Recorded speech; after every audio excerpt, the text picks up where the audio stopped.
প্রধান অতিথি, বিশেষ অতিথি বৃন্দ,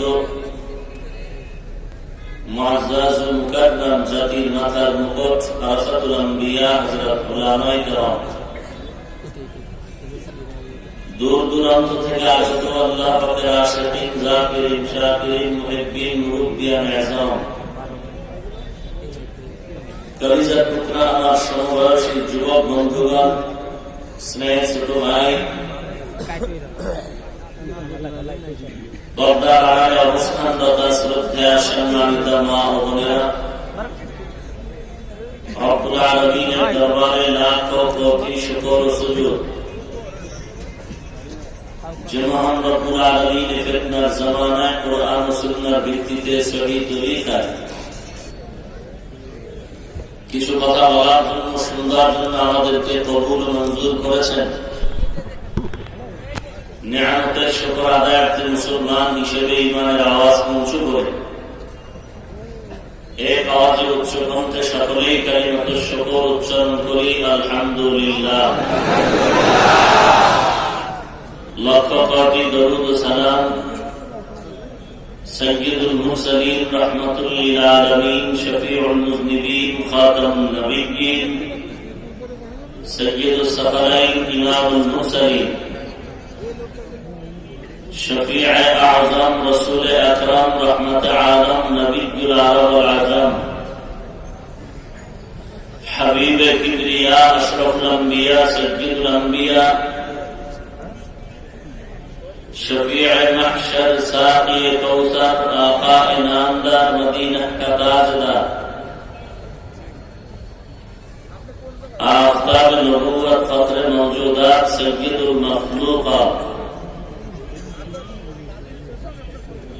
हज़रत मुहम्मदुर रसूलुल्लाह सल्लल्लाहु अलैहि व आलिहि वसल्लम।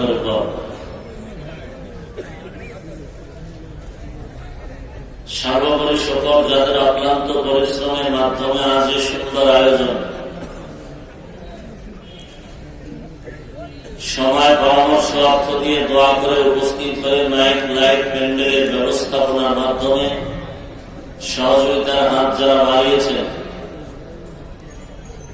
এলাকার যুবক, বৃদ্ধ, ব্যবসায়ী, শ্রমিক, চাকরিজীবী, বিভিন্ন শ্রেণী পেশার মানুষ, জনপ্রতিনিধি, প্রশাসন, প্রত্যেককেই আল্লাহ রাব্বুল আলামিনের খেদমতের বিনিময়ে দুনিয়াতে শান্তি, পরকালে চিরমুক্তির ব্যবস্থা করে দিন। আর মহব্বতে বলেন আল্লাহুম্মা আমিন। আজকের এই প্রোগ্রাম হওয়াতে আপনারা বেজার, খুশির অবস্থা আরো উঁচু হওয়ার কথা ছিল। উঁচু আওয়াজে আল্লাহকে খুশি করার জন্য মুহাব্বতে আওয়াজ করে বলেন আলহামদুলিল্লাহ। মুসলমানের ঈমানের আওয়াজ বাতিল, বিদআতি, ভণ্ডদের জন্য একটি আতঙ্ক। আমি আজ আপনাদের সামনে কিছু কথা বলার নিয়তে কোরআনে হাকিমের শেষের দিকে একটি সূরা, সূরাতুল আসর তিলাওয়াত করেছে। বিশ্ব নবী, শেষ নবী, মহানবী, শ্রেষ্ঠ নবী সাল্লাল্লাহু আলাইহি ওয়া আলিহি ওয়াসাল্লামের অসংখ্য অগণিত অমীয় বাণী পবিত্র হাদিস শরীফের মধ্য থেকে একটি হাদিসের অংশ করেছে। আয়াত হাদিসের আলোকে ইখলাসুল বানিয়াতের সমন্বয় কিছু কথা আমাকে বলার মতো, আপনাদেরকে শুনবার মতো হিম্মত, ধৈর্য, তৌফিক আল্লাহ পাক দান করুন। ওয়াল আসর, আসরের শপথ, ইন্নাল ইনসানা লাফি খুসর, নিশ্চিত পৃথিবীর সমস্ত ইনসান ক্ষতিগ্রস্ত, জাহান্নামী। ইল্লাল্লাযীনা আমানু, কিন্তু যারা ঈমান আনয়ন করবেন, ওয়া আমিলুস সালিহাত, এবং আমলে সালেহ করবেন, ওয়াতাওয়াসাউ বিল হক, এবং ঈমান আমল সম্পর্কে অন্যদেরকে দাওয়াত দিবেন। ওয়াতাওয়াসাউ বিস-সাবর, ঈমান আমল বিপরীত যারা কাজ করবে তাদেরকে বাধা প্রদানে সবর ইখতিয়ার করবেন। এই 4 গুণমালা ব্যতীত বাকি সমস্ত ইনসান জাহান্নামী। রাসূলুল্লাহ সাল্লাল্লাহু আলাইহি ওয়া আলিহি ওয়াসাল্লাম ইরশাদ করেন, আলা কুল্লুকুম রাঈন ওয়া কুল্লুকুম মাসউলুন আন রাইয়াতিহি। সাবধান, সতর্ক হে উম্মতে মুহাম্মাদী, তোমরা প্রত্যেকেই দায়িত্বশীল। আল্লাহ পাকের দরবারে যার যার দায়িত্বের হিসাবের জন্য কাঠগড়ায় দাঁড়াতে হবে। জবাবদিহিতার কাঠগড়া। এ হল আয়াত হাদিসের সংক্ষিপ্ত তর্জমা। এখানে যারা উপস্থিত আছেন এবং পর্দা অন্তরালে মা বোনেরাও যারা আছেন, কোরআনে হাকিম মুখস্থ না জানলেও অন্তত শুনতে শুনতে এই সূরাটা মুখস্থ হয়ে আছে অনেকেই। ওয়াল আসরে এই সূরাটা সকলেরই মুখস্থ। আপনাদের মুখস্থ নাই? সূরাটা যদিও ছোট, কিন্তু এর পাওয়ার অনেক বেশি। এর পাওয়ার 4 মাযহাবের 4 ইমামের একজন ইমাম শাফিঈ রাহমাতুল্লাহ আলাইহি বলেছেন, কোরআনে হাকিমের মধ্যে আল্লাহ রাব্বুল আলামিন আম্মা জান আয়েশা রাদিয়াল্লাহু আনহা প্রসিদ্ধ বর্ণনা মতে 6666 আয়াত, একটা আয়াত ও সূরাও যদি আল্লাহ অবতীর্ণ না করতেন, শুধুমাত্র সূরাতুল আসর দিয়ে দিতেন, আর জগতের উম্মত আল আসর সূরাটার উপরে জীবনকে পরিচালনা করত, বিনা হিসাবে জান্নাত পেয়ে যেত। এই উঠা বসা করেন কেন? উঠে যাবেন, ইচ্ছা থাকলে উঠলেন কেন? বাহিরে দাঁড়ায় কথা শুনতেন, বিড়িও টানতেন। ভালো হইতে বহু সময়ের প্রয়োজন, কপাল পুড়ে যেতে বেশি সময়ের প্রয়োজন না। নেক আমল করা গায়ের জোরে হয় না, আল্লাহর তৌফিকে হয়। এখানে যারা আসছেন কেউ বলতে পারবেন যে আমি জোর করে এসেছি? কে নিয়ে আসছেন? আরো আস্তে করে বলেন। আল্লাহ যেহেতু নিয়েই আসছেন, সে আল্লাহর কাছে হেদায়েতের দোয়া চান। মনে মনে বলবেন যে আল্লাহ যেহেতু নিয়েই আসলেন, খালি হাতে যেন ফিরে না যাই, কিছু পাই আর না পাই, অন্তত হেদায়েতের নূর যেন পেয়ে যায়। আমিও বলবেন না?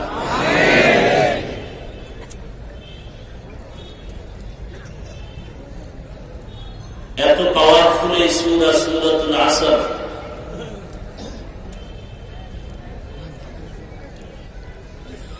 আল্লাহ পাক সূরাটার শুরুতে শপথ করেছেন,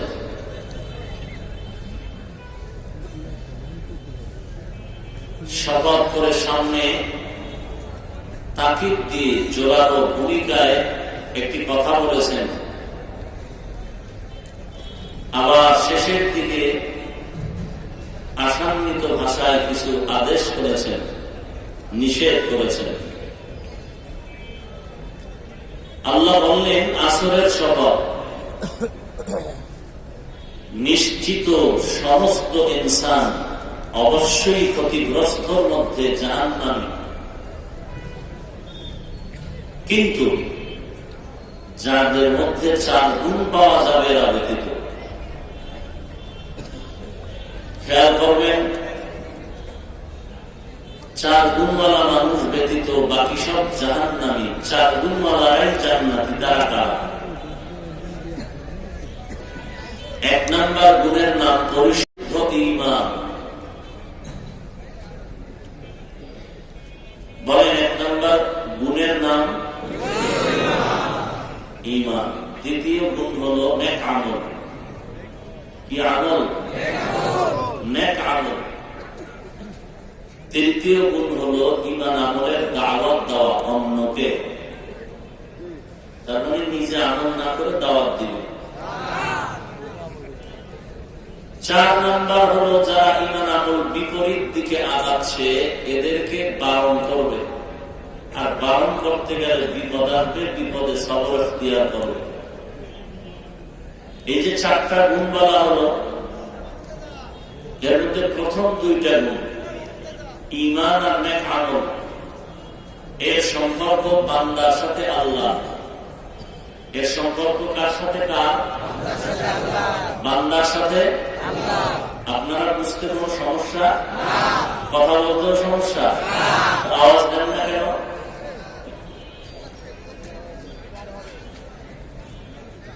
প্রথম দুই গুণ ঈমান আর নেক আমলের সম্পর্ক বান্দার সাথে আল্লাহ। বাকি দুই সব গুণের সম্পর্ক সৎ পথে দাওয়াত দেওয়া, অন্যায় পথে বাধা দেওয়া। এই দুই গুণের সম্পর্ক বান্দার সাথে বান্দা। কার সাথে? কার? বান্দার সাথে বান্দা। এখান থেকে সংক্ষেপে একটা কথা আমরা আউট করি, পয়েন্ট বুঝে নিই। একটা লোক নামাজ পড়ে, ঈমানওয়ালা, পর্দা করে, হালাল খায়, জিকির করে, তেলাওয়াত করে, হজ করে, রোজা রাখে, কি বুঝলাম? তার ঈমানও আছে, আমলও। বলেন, ঈমানও আছে। সূরা আসরের ব্যাখ্যা যদি নজর করা হয় তাহলে ওই লোকটাকে ডাইরেক্ট জান্নাতি বলা যাবে না। কেন? আরো দুই দায়িত্ব বাকি আছে। আরো কয় দায়িত্ব বাকি? যেই বান্দা ঈমানও আছে, আমলও করে, এই ঈমান আমলের দাওয়াত অন্যকে দিতে হবে, এবং ঈমান আমলের বিপরীত কাজ থেকে বান্দা যেমন বেঁচে আছে অন্যদেরকেও বাঁচানোর প্রচেষ্টা করতে হবে। অর্থাৎ ক্লিয়ার বোঝার চেষ্টা করেন। ওয়াজ মাহফিল একটি অপারেশন থিয়েটার। এখানে আসলে আশরাফ আলী থানভী রাহমাতুল্লাহ আলাইহি বলেছেন দুইটা উপকার হবে। এক নম্বরে অজানা জিনিস জানা যাবে, দুই নম্বর আমলের ব্যাটারি চার্জ হবে। কিসের ব্যাটারি চার্জ হবে? তবে আমলের ব্যাটারি চার্জ হওয়ার জন্য অজানা জিনিস জানা যাবে, কথা ঠিক আছে, এটার জন্য তেমন কোন শর্ত নেই। কিন্তু আমলের ব্যাটারি চার্জ হওয়ার জন্য শর্ত হলো কমিটি, বক্তা, শ্রোতাবিন্দু সকলের মধ্যে ইখলাস থাকতে হবে। কি থাকতে হবে? ইখলাস। কমিটি যারা আছেন তাদের নিয়ত থাকতে হবে ওয়াজ লিল্লাহ, আল্লাহর জন্য, মানুষের জান্নাতের পথ দেখানোর জন্য, জাহান্নাম থেকে বাঁচানোর জন্য। বক্তা সাহেবের নিয়তে পরিশুদ্ধ ইখলাস থাকতে হবে যে আমি বয়ান করি আমার নিজের জন্য এবং উম্মতকে জান্নাতের পথে এগিয়ে নেওয়ার জন্য, জাহান্নাম থেকে বাঁচানোর জন্য। শ্রোতাদেরও চিন্তা থাকতে হবে বক্তা সাহেবের বয়ান আমরা শুনতে যাই, আলোচকের আলোচনা আমরা শুনতেছি, যেই জিনিস জানি না জানার পরে আমল যোগ্যতা আমল করব, যেটা বর্জনীয় তা বর্জন করব, যেটা অর্জন করার সেটা আমলে নিব, যেটা বর্জন করার তা বর্জন করব। আর ইদানিংকালে আজ ওয়াজের মাঠগুলো কেমন যেন একটি আলোচনা আর সমালোচনার মার্কাজ বনে যাচ্ছে। কেউ কাউকে আঘাত না দিলে কেমন যেন বয়ান জমে ওঠে না, শ্রোতাদের মধ্যে আওয়াজ উঁচু হয় না। কেউ কাউকে কিছু বলতে পারলে সমালোচনার আওয়াজ দিলে ময়দানের মানুষ তখন উঁচু আওয়াজে চিৎকার দেয়। আল্লাহ এ সমস্ত পথ থেকে আমাদের আপনাদের সকলকেই হেফাজত করুন। আমরা মুসলমান, আমাদের ধর্ম এক। কি নাম? আমাদের আল্লাহ এক, আমাদের শেষ নবীও, আমাদের কোরআন, আমাদের কাবা। কি আজকে বলেন কেন? আপনাদের এক না? এক। আমরা পৃথিবীতে আগমন করেছি তাও একই সিস্টেম, নাকি যশোরের মানুষ লঙ্গি পড়ে এসেছিলেন? বিদায় হওয়া তাও সিস্টেম এক। কাফন হবে কতটা? কয়টা হবে কাফন? দুইটা। সবাই বলেন কয়টা? কালার? সবার কালার ভিন্ন না এক? আসাও এক, যাওয়াও এক, কালারও, কবরের সাইজও। কবরে গিয়া প্রশ্ন করবে দুজন ফেরেশতা, কয়টা প্রশ্ন? কয়টা? তিনটা। সবার প্রশ্ন কি না আলাদা? মান রব্বুক ওয়া মা দীনুক ওয়া মান হাদার রাজুলুল্লাযী বুইসা ফীকুম। রবের পরিচয় দাও, ধর্মের পরিচয় দাও, রাহমাতুল লিল আলামিনের পরিচয় দাও। এত কিছু এক হওয়ার পরও কিলাকিলি সব আমাদের মাঝে কেন? একমাত্র কারণ ইখলাস নাই, জাহান্নামের ভয় নাই, উম্মতকে জান্নাতের দিকে নেওয়ার চিন্তা নাই। আল্লাহ পাক ইখলাস বলা বয়ান শোনার মতো, বলার মতো আয়োজনকারীদের মধ্যে, শ্রোতাদের মধ্যে, বক্তাগণের মধ্যে আল্লাহ দান করুন। আরো আস্তে করে বলেন। তাহলে এই সূরাটার মধ্যে প্রথম আল্লাহ তাকিদ দিয়ে বললেন সব ইনসান জাহান্নামে যাবে। কয় গুণওয়ালা ব্যতীত? 4 গুণওয়ালা মানুষ ব্যতীত বাকি সব জাহান্নামী। 4 গুণওয়ালারা জান্নাতি। 4 গুণের মধ্যে প্রথম 2 গুণ ঈমান আর নেক আমল, এর সম্পর্ক বান্দার সাথে আল্লাহ। আর বাকি 2 গুণ সৎ পথে দাওয়াত, অন্যায় পথে বাধা, এই 2 গুণের সম্পর্ক বান্দার সাথে বান্দা। ঈমানও আছে, আমলও আছে, এরপরও জান্নাত নিশ্চিত বলা যাবে না, কারণ আরো 2 দায়িত্ব। ঘটনা আপনারা শুনে থাকবেন, আমরাও শুনেছি। আমাদের মুরব্বী আকাবিরিন যারা, এরা বলতেন জিবরাইল আমিন আসছেন এক এলাকায় আল্লাহর ইজাজতে। ওই এলাকার মানুষ প্রচন্ড পাপাচারে লিপ্ত। আল্লাহ বলেন এদের ধ্বংস করে দাও। এসে দেখলেন কোন একটি আবদ্ধ ঘরের মধ্যে এক বুজুর্গ ইবাদত করে। জিবরাইল আমিন বললেন এক বুজুর্গের কি হালত? বলে একে সহ ধ্বংস করে দাও। কেন? এই বান্দা নিজে ঈমান আর আমল নিয়ে ব্যস্ত ছিল, অন্যদেরকে না দাওয়াত দিছে, না অন্যায় থেকে ফিরে এল। এজন্য হাদিস পড়লাম, আলা কুল্লুকুম রাইন, সাবধান হে উম্মত, তোমরা প্রত্যেকেই দায়িত্বশীল। অকুল্লুকুম মাসউলুন আন রাইয়াতিহি, এবং প্রত্যেককেই তার দায়িত্ব সম্পর্কে জবাবদিহিতার কাঠগড়ায় দাঁড়াতে হবে। হাদিস বড় লম্বা। নবীজি এই বয়ান করতেছিলেন, সাহাবায়ে কেরামদের মধ্যে কেউ প্রশ্ন করতে আরম্ভ করলেন জানার জন্য। আমরা প্রশ্ন করি পরীক্ষার জন্য, পেশ লাগানোর জন্য। ওই উম্মতেরা ঘুমিয়ে আছেন? সাহাবায়ে কেরাম রাসূলকে প্রশ্ন করছেন কি জন্য? আল্লাহর ওয়াস্তে আওয়াজ দেন। আর আমরা অনেক ক্ষেত্রে প্রশ্ন করি আলেম ওলামাদেরকে, হয়তো পরীক্ষা করি, না হয় পেশ লাগানোর জন্য। এমন প্রশ্ন করা হয় যে প্রশ্নের জবাব দিলে পক্ষ বিপক্ষ হয়ে যাবে। আছে না নাই? বয়ান চলছে সূরা আসরের নেক আমল, ঈমান আমলের বয়ান। যাবো জান্নাতে, বাঁচবো জাহান্নাম থেকে। হঠাৎ করে একজন বলতেছে নবী নূরের না মাটি। এই প্রশ্ন করা উম্মতের মাঝে ফাটল সৃষ্টি করা ছাড়া কিছু নয়।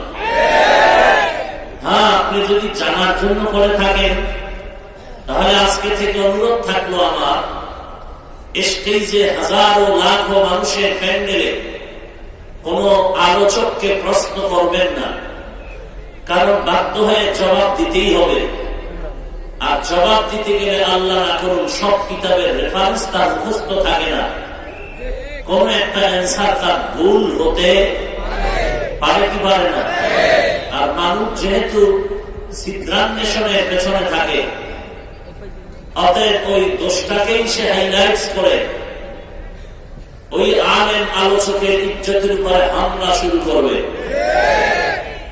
এজন্য স্টেজে হাজার লাখ মানুষের সামনে কোন প্রশ্ন নয়, জানার যদি ইচ্ছে থাকে, আপনি এলাকায় থাকেন, এলাকায় আলেম ওলামা মাদ্রাসা আছে, মসজিদের ইমাম খতিব আছেন, উলামায়ে কেরামদের থেকে লিখিত আকারে প্রশ্ন দিয়ে জবাব নিয়ে যাবেন।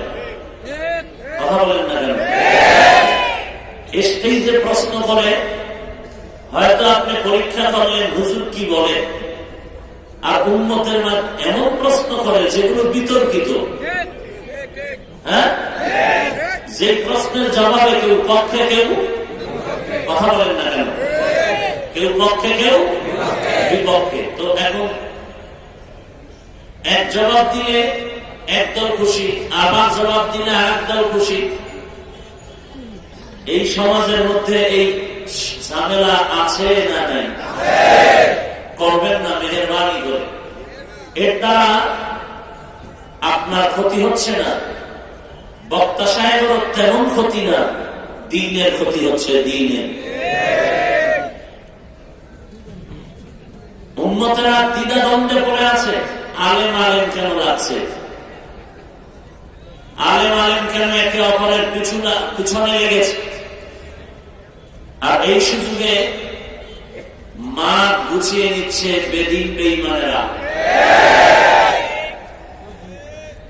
আল্লাহ আপনি আমাদের সব ভাইকে এক ও ন্যাক বানায় দেন, সমস্ত উলামায়ে আহলে হকদেরকে এক বানায় দেন, আলোচনার প্যান্ডেলকে বিতর্কের ঊর্ধ্বে রাখার তৌফিক দান করেন।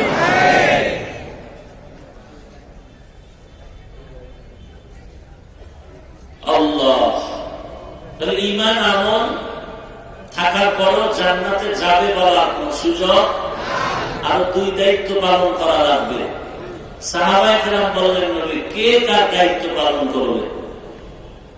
বলে সেই লোকটা তার অধীনস্থ লোক নিয়ে চলে, ওই অধীনস্থ লোক এর দায়িত্ব তার হাতে।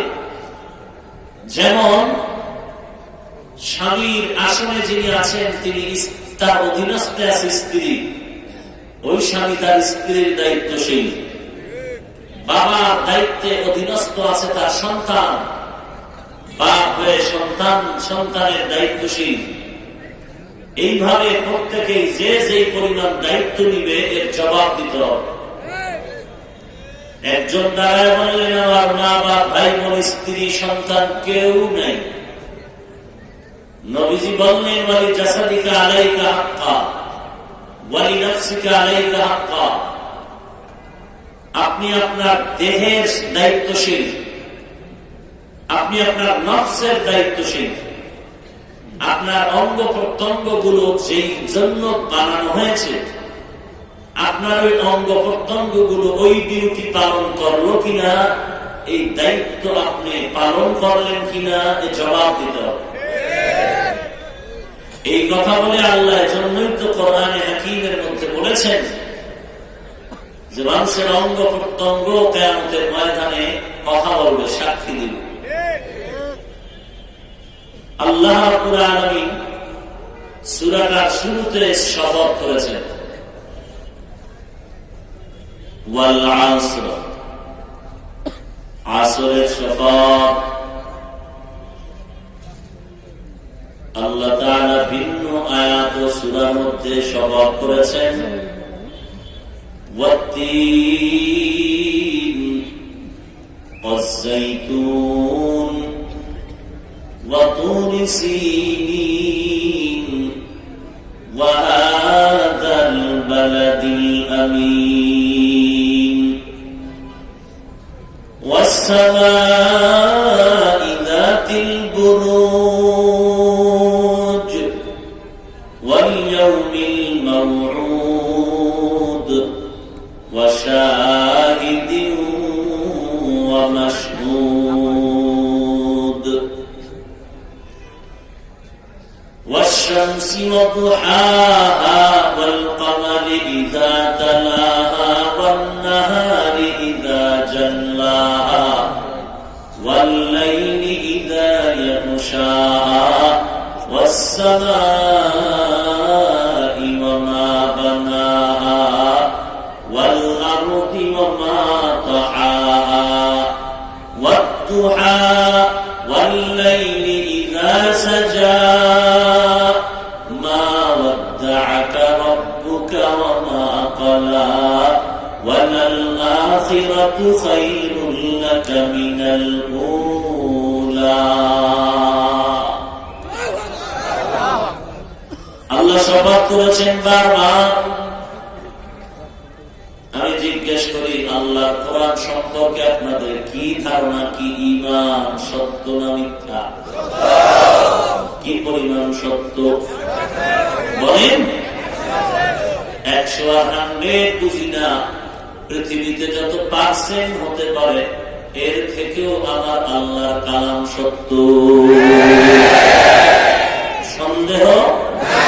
যালিকাল কিতাবু লা রাইবা ফীহি হুদাল লিল মুত্তাকিন।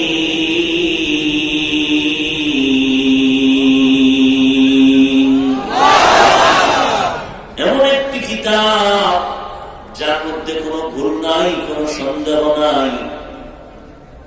এবার আমাকে আবার প্রশ্নের জবাব দেন, আল্লাহ কালাম এই সত্য কোরআনের আদেশ নিষেধ যদি দুনিয়ার কোন মানুষ না মানে আল্লাহ তাআলার কি পরিমাণ ক্ষতি হতে পারে বলেন? সারা দুনিয়ার মানুষ যদি আল্লাহ কোরআন পরিপূর্ণ আদেশ নিষেধ গুলো করায় গন্ডায় মেনে নেয়, বলেন আমার আল্লাহ কি পরিমাণ লাভ হবে? বলেন না কেন? আল্লাহ কোরআন মানলেও আল্লাহর কোন লাভ নাই, আল্লাহ কোরআন অস্বীকার করলেও আমার আল্লাহর কোন বিন্দু ক্ষতি নাই। আল্লাহ কোরআন আপন জায়গায় সত্য, কোন সন্দেহ নাই। আল্লাহ কসম করার পরে সত্য নাকি আগেও সত্য? তাহলে আল্লাহ শপথ কেন করেছেন? আমরাও মাঝে মাঝে শপথ করি কেন? ভাই কথাটা এমন, বলে বিশ্বাস করি না, বলে কসম। কসম করার পরে মানুষ বিশ্বাস করে নেয়। কসমের মানে কি? আমাদের মাঝে একটা কথার সন্দেহ দূর করার জন্য আমরা কসম কাটি, কিন্তু আল্লাহ তাআলা কসম কাটার মানে কি এমন যে সন্দেহ আছে দূর করবেন? না না, আল্লাহ তাআলা শপথ করার মানে হলো লম্বা চওড়া কথার নির্যাস হলো। আল্লাহ শপথ করেছেন কেন? আল্লাহ বুঝাইতে চান, হে মানুষ, সমস্ত কথাই সত্য, তবে কসমওয়ালা কথাটা গুরুত্বপূর্ণ বেশি। আবার কসম যে জিনিসের উপরে করেছে জিনিসটাও বড় দামি। কসমের পরে যে কথাগুলো আমি আল্লাহ তোমাদের সামনে প্লেস করবো, কথাগুলো বড় দামি। আল্লাহ তাআলা শপথ করলেন ওয়াল আসর, আসরের শপথ, ইন্নাল ইনসানা লাফি খুসর, নিশ্চিত অবশ্যই পৃথিবীর সমস্ত মানুষ জাহান্নামী, ইল্লাল্লাযীনা আমানু, কিন্তু যাহারা চার গুনাহ ওয়ালা হবে তাদের জন্য জাহান্নাম না।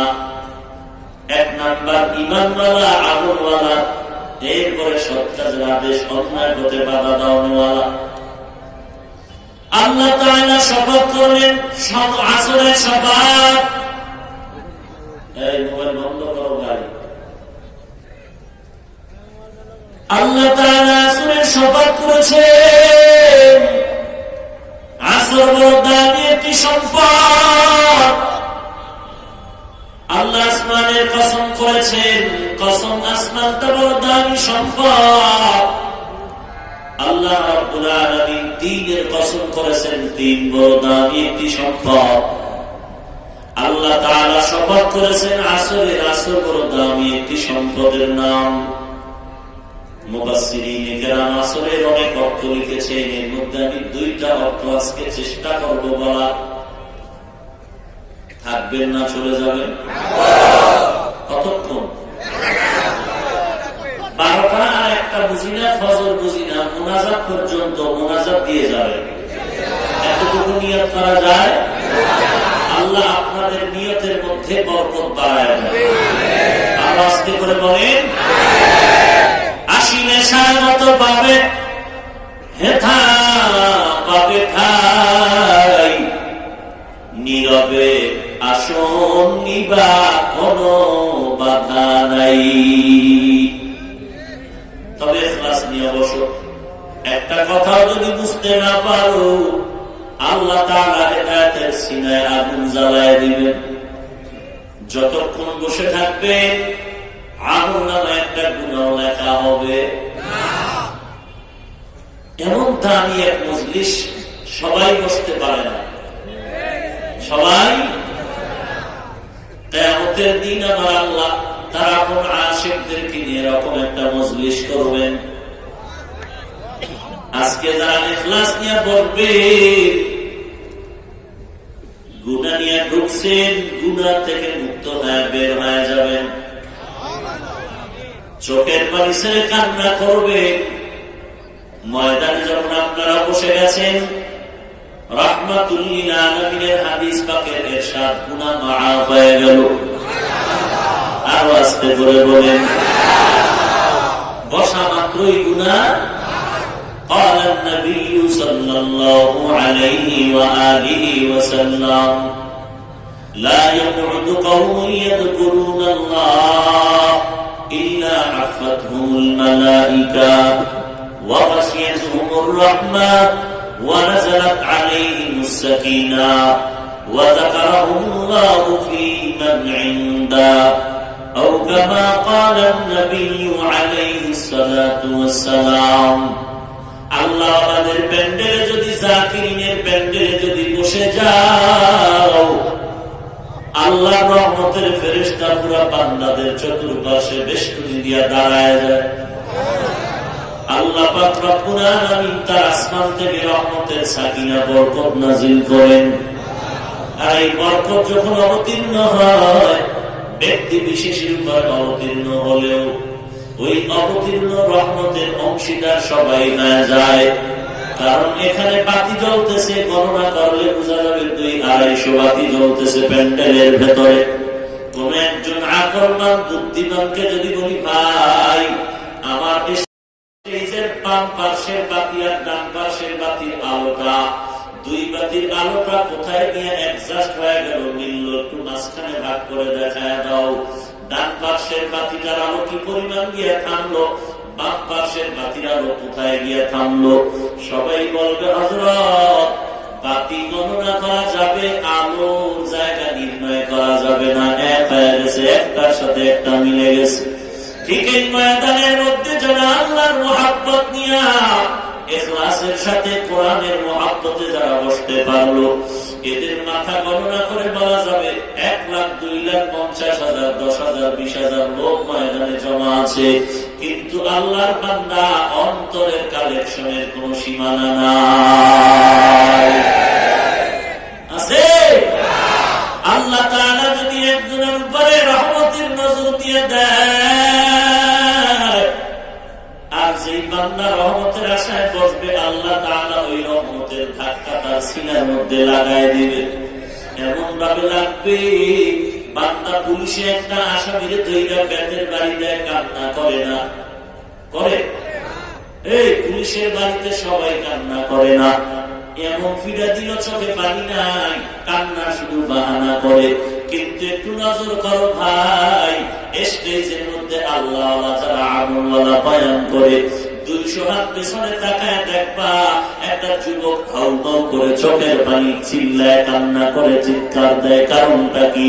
বেতের বাড়ি দিলেও যেই বান্দা কান্না করে না, আর ওয়াজের প্যান্ডেলে কোরআনের বাগানে বসলে মানুষের চোখের পানি বেত্রাঘাত করা লাগলো না। এটাই হলো আমার মাওলা পাকের রহমত, তার নিদর্শন। বেরাদার দূরে বাসা জিয়ারে মত, ইয়ারে বত বত তরবুয়া দজমারে বত মারে বদতন হাতুরা বরজা জনাব, ইয়ারে বদ বরজানে ইমানত জনাব, ইয়ারে বদ আরদ তুরা সুয়ে জাহিম, ইয়ারে নেকু গিরে দরিয়া বিনাইম। এ নবীর উম্মতের দল, জমিনের মধ্যে এমন আর কোন দ্বিতীয় ময়দান আর মজলিস নাই, কোরআন হাদিসের মজলিস ছাড়া আর কোন মজলিস নাই যেখানে বসলে সওয়াব হবে। হবে কোরআন হাদিসের কথা যেখানে আলোচনা হবে, দ্বীনের কথাবার্তা হবে, মজলিসটার এত দাম, এত দাম, বসা মাত্র সব গুনাহ মাফ। সব গুনাহ মাফ বলতে জীবনে অন্যায় যা করেছেন এর মধ্যে সগীরা গুনাহ যা হয়েছে তা মাফ হয়ে যাবে। কিন্তু ইচ্ছা করে অনিচ্ছা করে যে কবিরা গুনাহগুলো করলেন, মিথ্যা কথা বলা কবিরা গুনাহ, কারো হিংসা করা কবিরা গুনাহ, নিজেকে বড় মনে করা কবিরা গুনাহ, কারো ইজ্জত নষ্ট করার চেষ্টা করা কবিরা গুনাহ, কারো গীবত শিকায়ত পেছনে পেছনে বলা কবিরা গুনাহ, এই কবিরা গুনাহগুলো তওবা ছাড়া ক্ষমা হবে না। এই জন্য ময়দানে বসা মাত্র যেহেতু সগীরা গুনাহ মাফ হয়ে গেল, এবার যদি শেষ পর্যন্ত বসে তওবা করে যদি মাছ বা মশা পরিমাণ একটা পানি ফোঁটা চোখ থেকে ফেলে দাও, আল্লাহর নবী বলেন মশার মাথা পরিমাণ এক ফোঁটা চোখের পানিও যদি কেউ ফেলতে পারো, তওবার নিয়তে চোখের পানি ছাড়ো। গাভীর ওলান থেকে দুধ বের করে ঢুকানো যেমন সম্ভব না, কান্নাওয়ালা বান্দাকেও জাহান্নামে দেওয়া সম্ভব হবে না।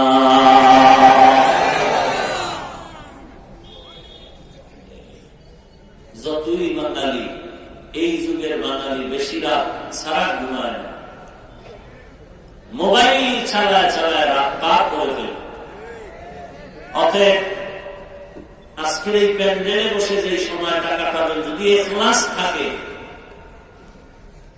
তওবার নিয়ত থাকে, তো এই বসাটা মজলিস হবে নাজাতের ওসিলা। যারা তাড়া করে যাচ্ছেন কেউ ঘুমাবে না, ওই অন্যায় দুনিয়ার কোন কাজে হয়তো ব্যস্ত হয়ে যায়, আর আপনি বসে আছেন চুপচাপ, আমল নামায় একটা গুনাহ লেখা হবে না। আল্লাহ পাক বলেন ওয়াল আসর, আসরের শপথ, আসর বড় দামি একটি সম্পদ। মুফাসসিরিন ইকরাম বলেন আসরের অনেক অর্থ, এর মধ্যে একটা অর্থ হলো সময়, ওয়াক্ত। আসরের অর্থ হলো সময়, ওয়াল আসরের এখন অর্থ দাঁড়ালো সময়ের শপথ। সময়ের শপথ কেন আল্লাহ করেছেন? সময় বড় দামি একটি সম্পদ। গোটা জগৎটা একটি সময়ের প্যাকেটে আবৃত করা। আপনি হাঁটতেছেন, সময় পাস হচ্ছে, বসে আছেন, সময় চলে যাচ্ছে, খানা খাইতেছেন, সময় যাচ্ছে, ব্যবসার সময়, ঘুমাইতেছেন, সেখানেও সময়। একটা মানুষ সময় ছাড়া চলার কোন পদ্ধতি নাই। এই সময়ের প্যাকেটে আটকায় গেলাম আমরা। এখন এই সময়টারে যারা ভালো কাজে ব্যয় করবে তারা দুনিয়াতেও ভালো হয়ে যাবে। এই সময়টারে যত পার্সেন্ট যে মূল্যায়ন করবে অত পার্সেন্ট সে দামি হয়ে যাবে। চাই দুনিয়ার লাইনেও যদি সময়টারে গুরুত্ব দাও, দুনিয়াতেও দামি। আখিরাতের লাইনেও যদি সময়টারে কাজে লাগাও, আখিরাতের ময়দানেও তুমি দামি। দুনিয়ার লাইনে সময়টারে কাজে লাগাইলে তুমি দুনিয়ার বাদশাহ, আবার আখিরাতের লাইনে সময়টারে কাজে লাগাইলে তুমি আখিরাতের বাদশাহ হয়ে যাবে। দুনিয়ার লাইনে যেমন ব্যবসায়ী ভাই 12টা মাস ব্যবসা করেন, 11 মাস ব্যবসার হিসাব যা হয়, লাভবান যা হবে তার থেকে আরো দ্বিগুণ লাভবান হয় এদেশের মানুষ শুধু 1 মাস রমাজানে। যদি জিজ্ঞাসা করি ভাই 11 মাসে এত লাভ হলো না, রমাজানে দ্বিগুণ লাভ কেমনে হলো? আল্লাহর বান্দা সঠিক জবাব দিতে পারবে না। সঠিক জবাব হলো বান্দা সময়টার মূল্যায়ন করেছে। কেমন মূল্যায়ন করেছে? 11 মাস দোকানওয়ালা দোকান খোলা রাখলো, সকাল 8টা থেকে রাত্র 8টা পর্যন্ত, কর্মচারী একজন। রমাজান যখন পেয়ে যায়, কর্মচারী 5 জন নিল, দোকান খোলা, কোন টাইম নাই, অল টাইম 24 ঘন্টা খোলা। সময়টারে কাজে লাগাইছে, মূল্যায়ন করার কারণে তার ব্যবসাও মূল্যায়ন হয়ে গেল। এই সময়ের বরকতে দেখা গেল 11 মাস যেই লাভ না হয়, রমজানের 1 মাসে তার থেকে বেশি।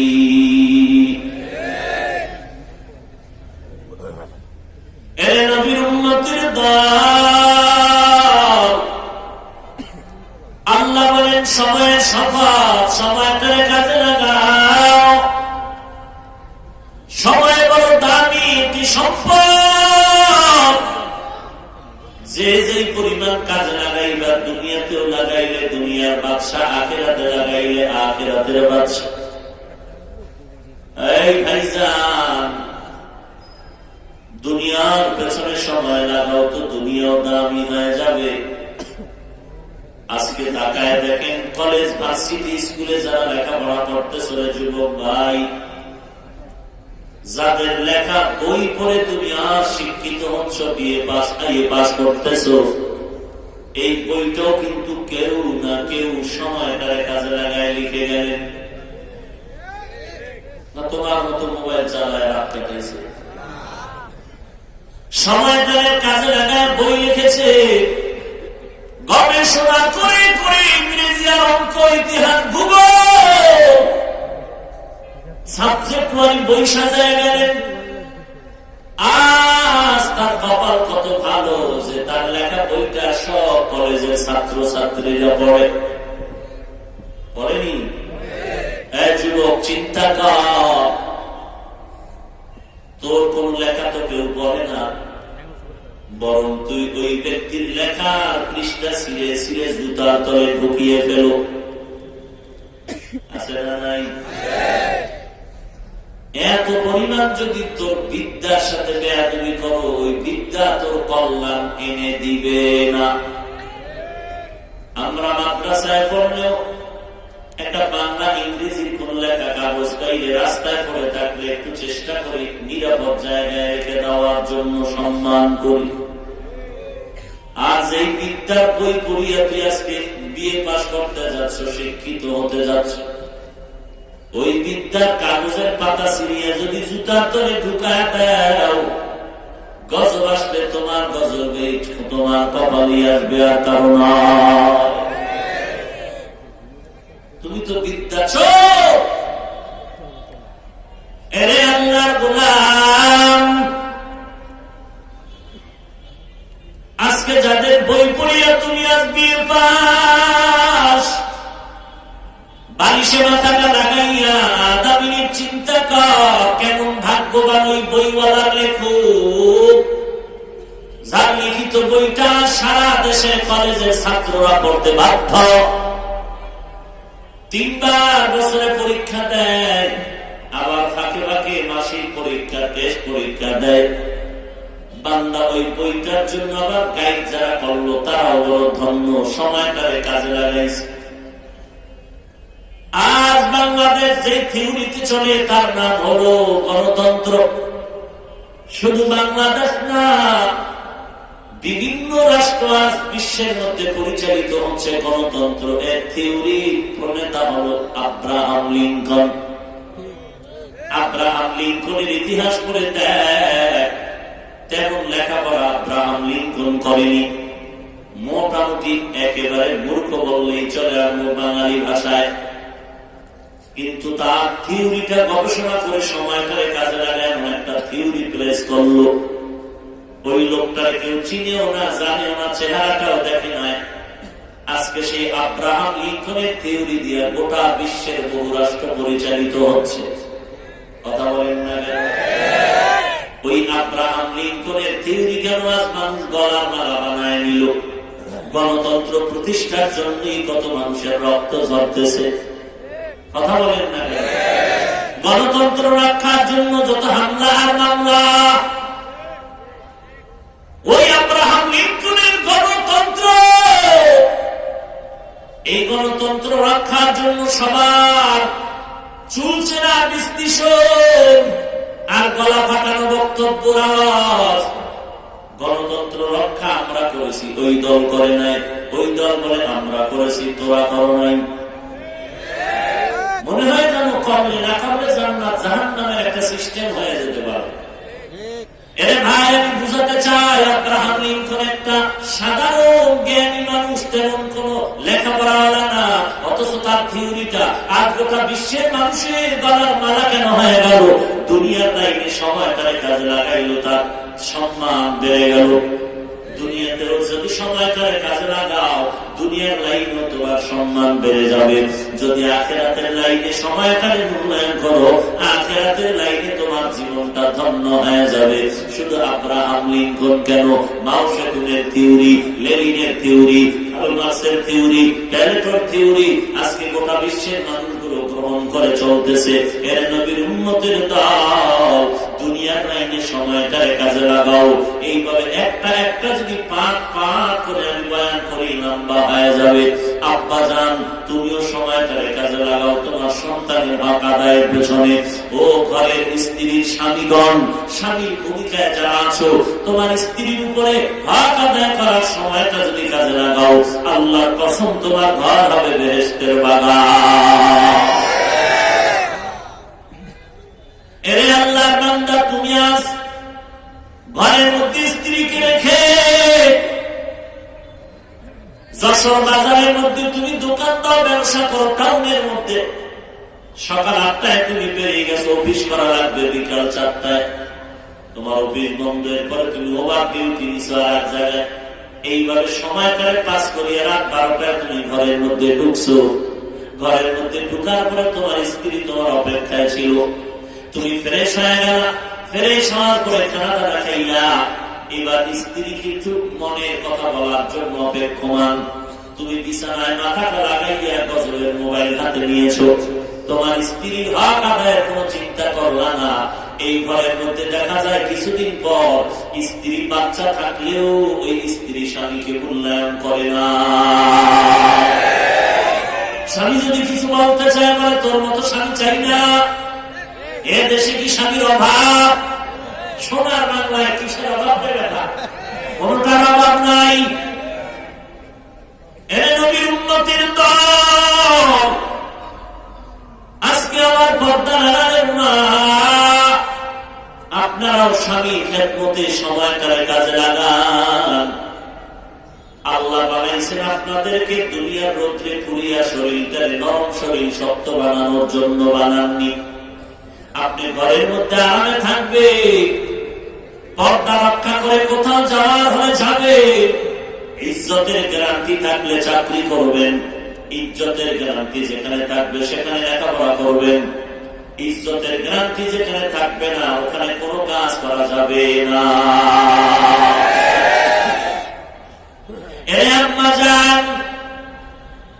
আপনি শুধু স্ত্রী হইলেই ঘরে থাকবেন এটা কাজ না, এটাই আপনার ডিউটি তা না। আপনি স্বামীর ইজ্জত রক্ষার চেষ্টা করবেন। এরে আম্মা জান, একটু যদি সতর্ক হয়ে চলেন, আপনার স্বামীর কামাই রুজিটাও দেখবেন। আপনার স্বামী চাকরি করে, বেতন পায় মাসে 20,000 টাকা। যদি দেখেন মাস শেষ 20,000 টাকার থেকে বেশি আসলো 10,000, আম্মা জান যদি জিজ্ঞেস করেন স্বামী আমার 10,000 টাকা বাড়তি আসলো কোথা থেকে, হিসাব না দেওয়া পর্যন্ত এই টাকা আমি হাতে নিব না। তখন আপনার স্বামী যদি হিসাব দিতে গিয়া সত্য কথা বলে, সত্য যদি দেখেন হালাল ভাবে আছে তো আলহামদুলিল্লাহ, আর যদি হারাম ভাবে নেয় একদিন ধরা খাবে, জীবনে আর স্বামী হারাম খাবে না। আর ওই হারাম না খাইলে আপনার সন্তান হবে হালাল জাদা। আর যদি আপনার স্বামীর হারাম টাকা আপনি উপার্জন করে আপনি বাধাও না দেন, জিজ্ঞেস না করেন, তাহলে আপনার ওই হারাম কামাইয়ের দ্বারা আপনার পবিত্র রক্ত হবে না পাক, আপনার ঔরসজাত সন্তানের রক্ত হবে না পাক। আর এই নাপাক রক্ত আলাদা একদিন আলে ওলামা আল্লাহর বিরুদ্ধে কথা বলবে।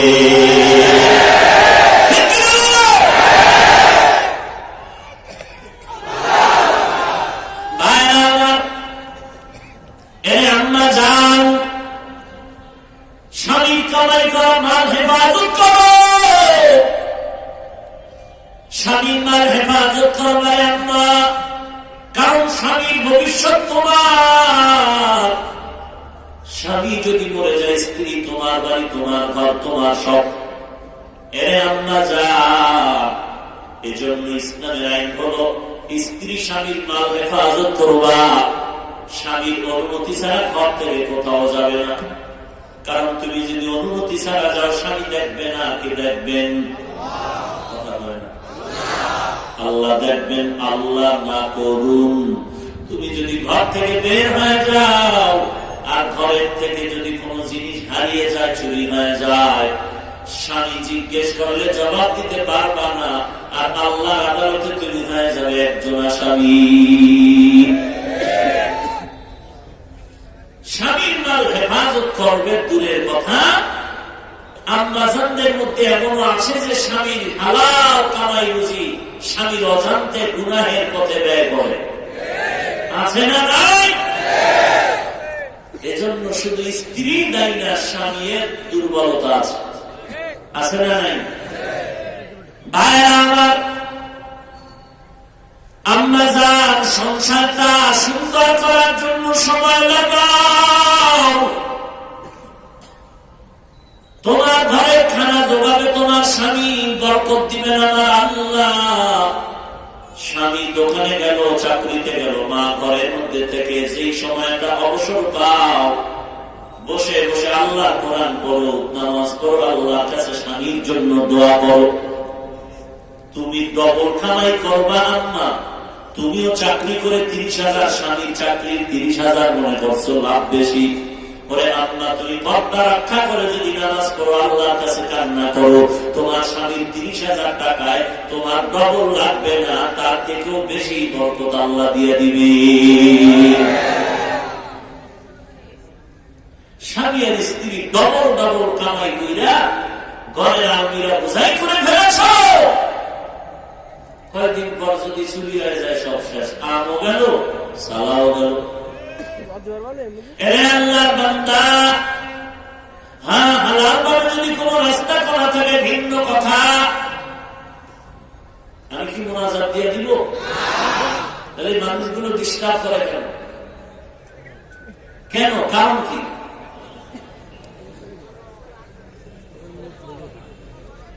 কি কথা বললে আপনাদের আর ধরবে আমি বুঝে নিয়েছি। এটা একটা বেহেশতের বাগান, যাত্রা প্যান্ডেল নয়। মন চাইলেন বসলেন আর উঠে গেলেন। আপনার মতো হাজারো আল্লাহর বান্দা আলেম ওলামা ময়দানে বসে আছে। কেন ক্ষতি করেন? নিজের কপাল কেন পুড়েন? আপনাকে জোর করে এখানে আনা হয়নি, আপনি ইচ্ছা করে এসেছেন। ডিস্টার্ব কেন করেন?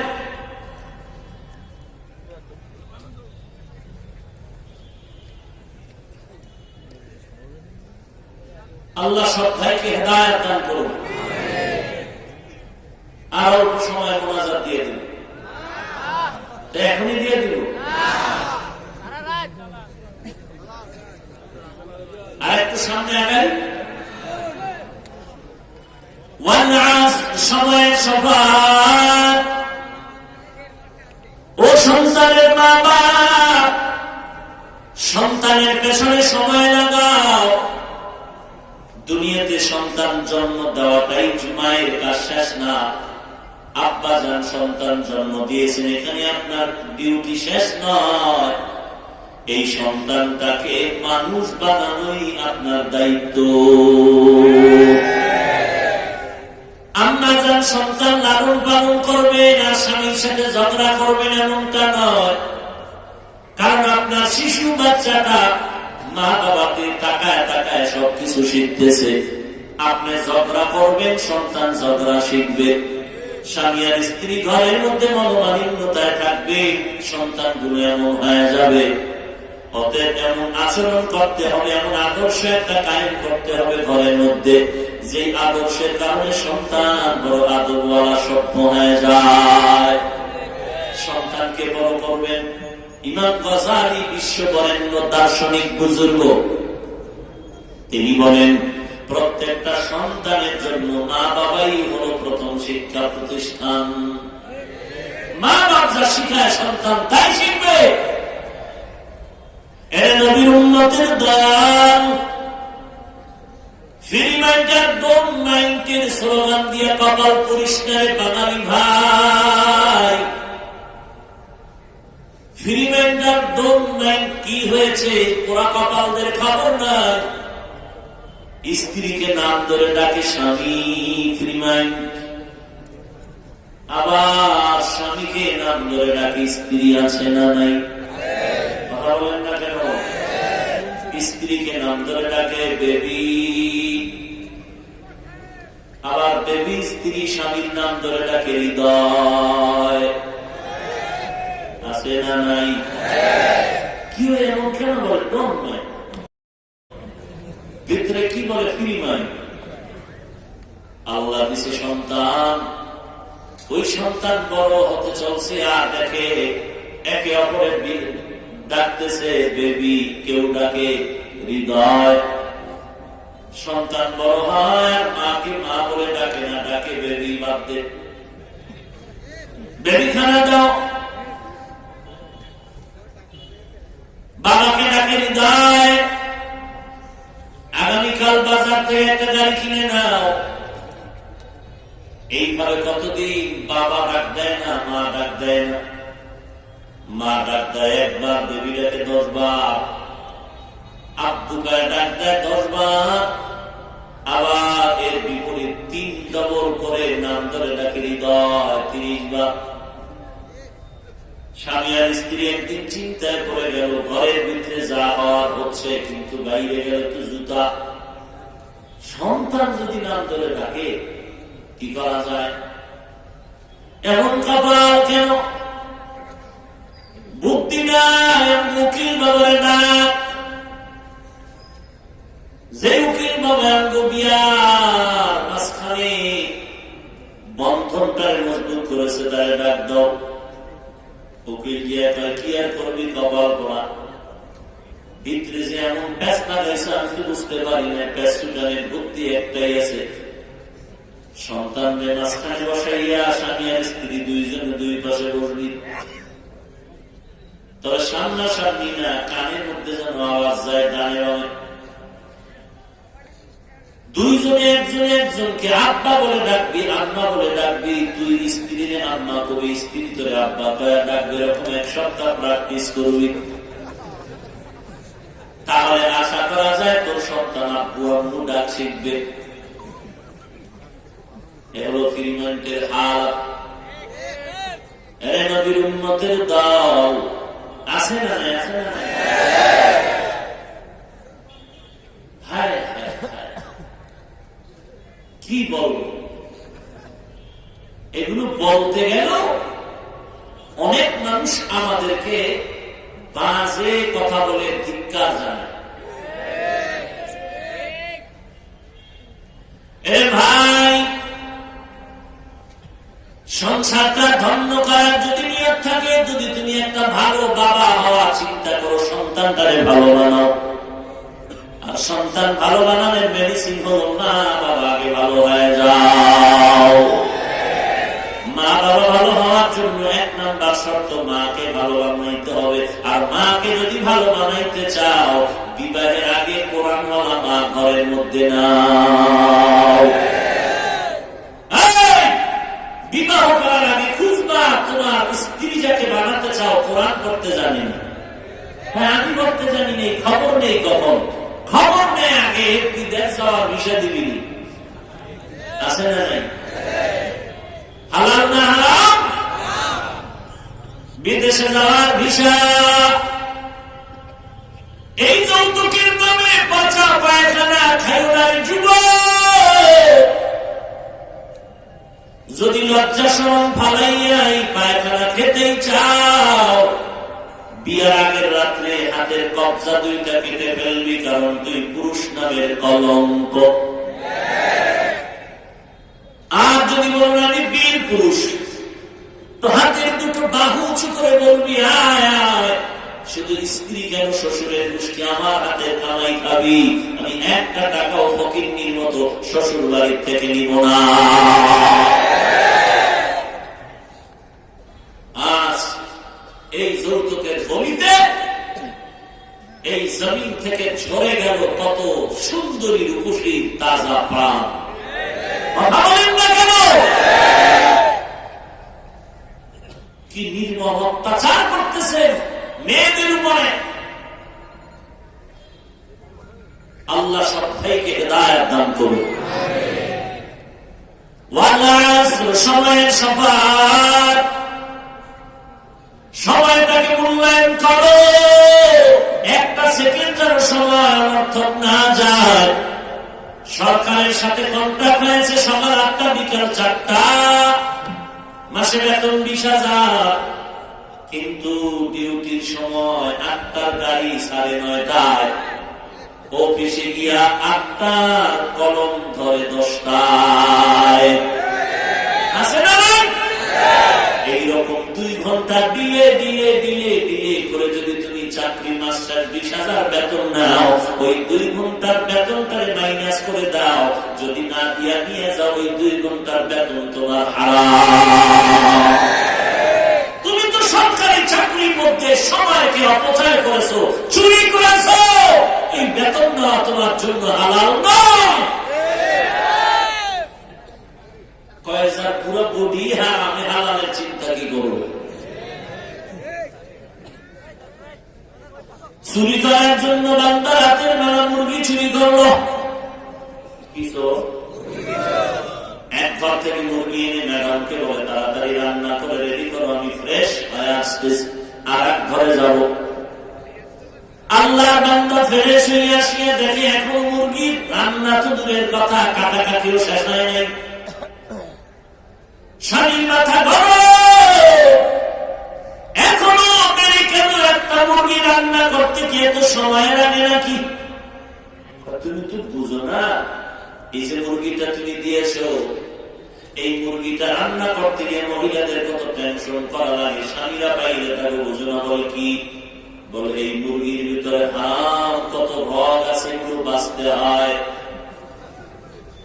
স্বামীকে কপাল খারাপ, চুরি করা মুরগির আর বাঁচো কি? মুরগি চুরি করা হারামের আবার হারাম রগ বাঁচো কি রে বিবি? মুরগিটাই তো চুরি, এর মধ্যে আবার হালাল হারামের ভেদাভেদ কি করবে ম্যাডাম? যার কামাই রুজি হারাম, ওই বান্দা 2 ঘন্টা হিসাব আর কি করবে? যার কামাই রুজি হারাম, যার বিল্ডিং সুদের টাকায়, ওই বান্দা যাকাত আর কি দিবে? এর নবীর উম্মতের দল রাগ করেননি আবার। আল্লাহ সব ভাইকে আমল করার হেদায়েতের দরজায় কবুল করেন। কিসের দুনিয়া, কিসের দুনিয়া? বাহাদুরি করোনায় ভাই, কিসের বাড়ি গাড়ির বাহাদুরি করো?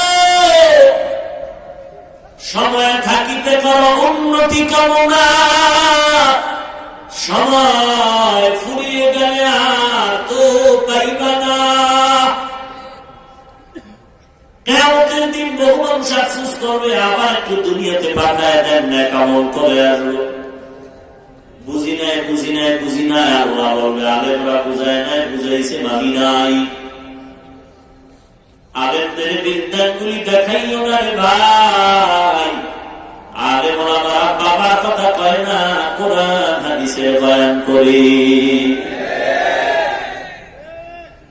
ভাইরা আমার, দরদ মাখা বয়ান, জাহান্নামের বয়ান, জান্নাতের বয়ান, আমলের বয়ান, উম্মতের আল্লাহর সাথে সম্পর্ক জড়াইয়া দেওয়ার বয়ান। পয়গম্বর মুসা নবী রাস্তা দিয়ে চলছে, হঠাৎ করে দেখে আল্লাহ পাগল। আল্লাহর মোহাব্বতে নজরে গিয়া আল্লাহকে বলে, আল্লাহ তোমার যদি পাইতাম গোসল করায় দিতাম, আল্লাহ গো তোমার পাইলে দুধ কলা দিয়ে খানা দিতাম। মুসা নবী শুনিয়া তো মাথা গরম হয়ে গেল। এই পাগলা কি কও? এই কথা তো আল্লাহর সাথে অংশীদার, শিরিক হয়ে যাচ্ছে।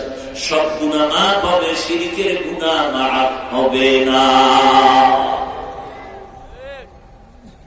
পয়গম্বর মুসা নবীর ধমক, পাগলা খেয়াল ছুটে গেল। পাগলা তো স্বাভাবিক খানাতে বলে না, তিনি তো আল্লাহর মোহাব্বতের মধ্যে গিয়ে এই কথাগুলো অনিচ্ছাকৃত বলে ফেলতেছিল। আল্লাহ ওহী নাযিল করলেন, ওহী আমদ সোয়ে मूसा अज खुदा बंदाए मारा चेहरा कर दे जुदा तू बराए वस्मे करदन आमदी नए बराए फस्मे करदन आमदी। मूसा আমি তো তোমাকে পাঠিয়েছি আমার পাঠানো মানুষকে, আমি আল্লাহর সাথে যার তাআল্লুক নাই, সম্পর্ক নাই, তাকে সম্পর্ক গড়াইয়া দিবা। আমি তো পাঠাই না আমার মহব্বতের বন্ধনে আবদ্ধ বান্দাটাকে আমার থেকে আলাদা করে ফেলবা। ও যুবক, মাথাটা খাটাইয়া কানের মধ্যে ঢুকাইয়া দাও। এই দেশের মধ্যে এক সময় মানুষ ছিল ধর্ম সম্পর্কে অন্ধ, টুপি চিনে না, জামা চিনে না, এমনকি লঙ্গি পরাও জানত না।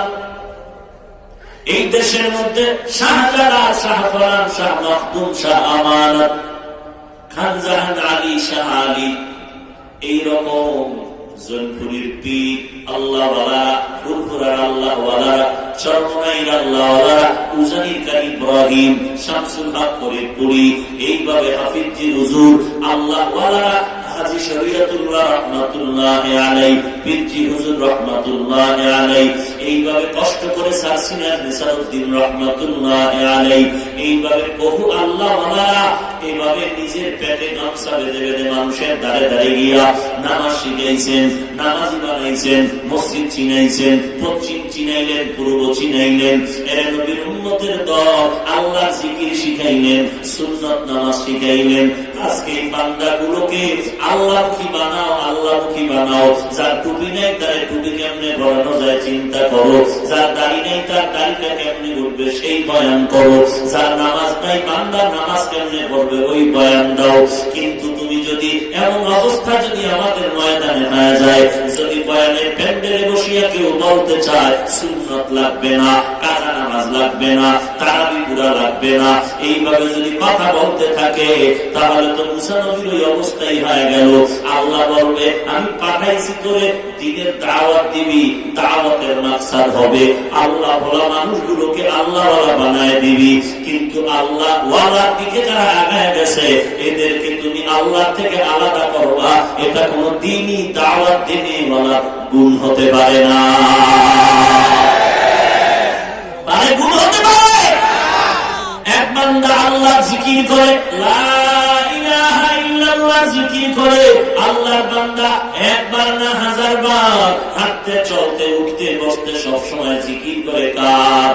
লা ইলাহা ইল্লাল্লাহ, লা ইলাহা ইল্লাল্লাহ, লা ইলাহা ইল্লাল্লাহ লা ইলাহা ইল্লাল্লাহ লা ইলাহা ইল্লাল্লাহ লা ইলাহা ইল্লাল্লাহ লা ইলাহা ইল্লাল্লাহ। কার জিকির? এদের জবান খুলেন, কার জিকির? এইভাবে জিকির করার পরে আল্লাহর বান্দা আল্লাহর সাথে মুহাব্বতের ধ্যানে ঢুকতেছে নাকি বিড়ি নিয়ে? এই কথা বলেন, এই জিকির যারা করে তারা বিড়ি মুখে নেয় আগে না? ওই বান্দা চোখ বন্ধ করে আল্লাহ খেয়াল করে জিকির করতেছে। আল্লাহর মুহাব্বত নিয়ে জিকির করতে করতে অন্তরের মধ্যে এখন খেয়াল হয়ে গেল, একেবারে ধ্যান এসে গেল, লা ইলাহা ইল্লাল্লাহ, আল্লাহ তাআলা ব্যতীত কোনো মাবুদ নাই, লা মাকসুদা ইল্লাল্লাহ, লা মাহবুবা ইল্লাল্লাহ, লা মাশউকা ইল্লাল্লাহ, লা ইলাহা ইল্লাল্লাহ, আমার আল্লাহ ছাড়া কেউ নাই, আল্লাহ ছাড়া আমার কেউ নাই, আল্লাহ ছাড়া মাবুদ নাই, আল্লাহ ছাড়া মাশউক নাই, আল্লাহ ব্যতীত আমার কোনো ইলাহ নাই, আল্লাহ ব্যতীত আমার কোনো উদ্দেশ্য নাই, আমার উদ্দেশ্য আল্লাহ ছাড়া কেউ না, আল্লাহ ছাড়া কেউ না, আল্লাহ ছাড়া কেউ না। এটার লম্বা কথাটার আবার সংক্ষেপ করাইয়া এবার আবার জিকির শুরু করলো, ইল্লাল্লাহ ইল্লাল্লাহ ইল্লাল্লাহ, মানে আল্লাহ ব্যতীত, আল্লাহ ব্যতীত, ইল্লাল্লাহ মানে আল্লাহ ছাড়া। একটু আগে বলছিল আল্লাহ ছাড়া কোনো মাবুদ নাই, আল্লাহ ছাড়া কোনো ইলাহ নাই, এখন অন্তরের মধ্যে সংক্ষেপ ভাবে ঢুকাইলো আল্লাহ ছাড়া, আল্লাহ ছাড়া মানে আল্লাহ ছাড়া কেউ নাই, কে আছেন? তো আল্লাহই আছেন। আল্লাহ ছাড়া কেউ নাই, কেউ নাই, তার ব্যাখ্যা কি? আল্লাহই আছেন, আল্লাহই আছেন, আল্লাহই আছেন। আমার অন্তরে আমার আল্লাহ, আমার বাড়ি, আমার গাড়ি, আমার টাকা, আমার পয়সা, আমার ব্যবসা কিচ্ছু না, আমার আল্লাহ ছাড়া কেউ নাই। আমার কলবে আমার ছেলে নাই, মেয়ে নাই, স্ত্রী নাই, পুত্র নাই, আমার বাড়ি, আমার গাড়ি, আমার টাকা, আমার পয়সা কিচ্ছু আমার না, আমার এই কলবে আছে আমার এক আল্লাহ। এই বান্দা জিকির করে করে করে করে আল্লাহর মুহাব্বতের ময়দানে ঢুকতেছে ঢুকতেছে ঢুকতেছে। ও বান্দা, এই বান্দা তো এই জিকির করার দ্বারা দাড়ি কাটিয়া ফালায় নাই, এই বান্দা আল্লাহর বিরুদ্ধে গিয়ে নামাজ ছাড়ে নাই, এই বান্দা জিকির করিয়া আল্লাহর বিরুদ্ধে কাউকে গালি দেয় নাই, এই বান্দা এই জিকির করার কারণে আল্লাহর বিরুদ্ধে কাউকে গালি দেয় না, কারো গীবত করে না, হিংসা করে না, বরং নিজেও নামাজ পড়ে, সন্তানকেও নামাজ পড়ায়, স্ত্রীকেও নামাজ শিখায়, টেলিভিশন ফ্যানকে চুরমার করে দেয়, বেপরদার করে আগুন জ্বালায় দেয়। ঠিক নেই? এই বান্দাগুলো আল্লাহর সাথে সম্পর্ক হয়ে গেল, আর এর পেছনে আল্লাহ ওয়ালাদের মেহনত, চরমনাইয়ের মেহনত, উজানিদের মেহনত, কারি ইব্রাহিমের মেহনত, সৈয়দ ইসহাকের মেহনত, সৈয়দ ফজলুল করিম রাহমাতুল্লাহর মেহনত। এই মেহনত করে করে এই জাহান্নামী বান্দাগুলো জান্নাতের পথে আগায় যাইতেছে। পায়ে ধরে বলছি, ও তাই দিনের দাওয়াত যারা দিবেন, আপনারা এমন কোন কথা বলিয়া উম্মতের মাঝে ফাটল ধরাবেন না যে উম্মতেরা আল্লাহর মুহাব্বতের দরজায় গিয়ে কষ্ট পায়।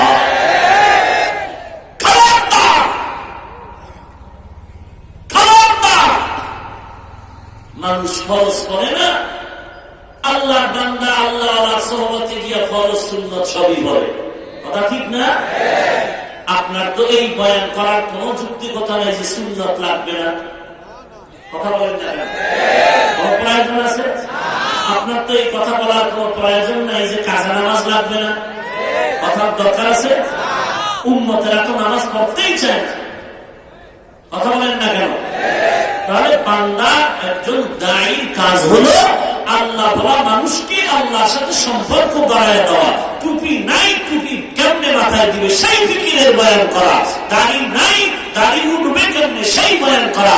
পর্দা করে না, কিভাবে পর্দা পরিপূর্ণ করবে সেই বয়ান করা।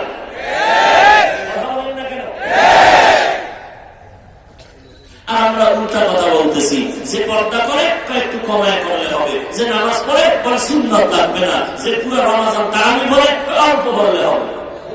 উল্টা হয়ে গেল না? ভিন্নতি হয়ে গেল না? আল্লাহ বলেন, খবরদার, আমার দিনের দাওয়াত দিনে দেওয়ার জন্য যারা ময়দানে কাজ করবা, তোমাদের এক নাম্বার উদ্দেশ্য হবে আল্লাহ বলা মানুষ যেন আল্লাহ হয়ে যায়। এই বয়ানও যেমন করবা, নিজেও আমল করবা, নিজেও আল্লাহর সাথে সম্পর্ক গভীর করো, সুন্নাত পড়ো, 5 ওয়াক্ত নামাজ পড়ো। আমি কোন সময় এত কথা বলবো রে বাবা, আপনারা ধৈর্য ধারণ করলে আর একটু সামনে আগাই। আল্লাহ সবাইকে কবুল করেন। এই যারা যাইতেছে কই যায়, কবরে না বাড়ি? হায় হায়, এ দুনিয়া সারিয়া কোথায় যাবি ভাগিয়া, এ দুনিয়া সারিয়া কোথায় যাবি ভাগিয়া, মরণ তোমায় লইবে ঘিরে যতই করো বাহানা,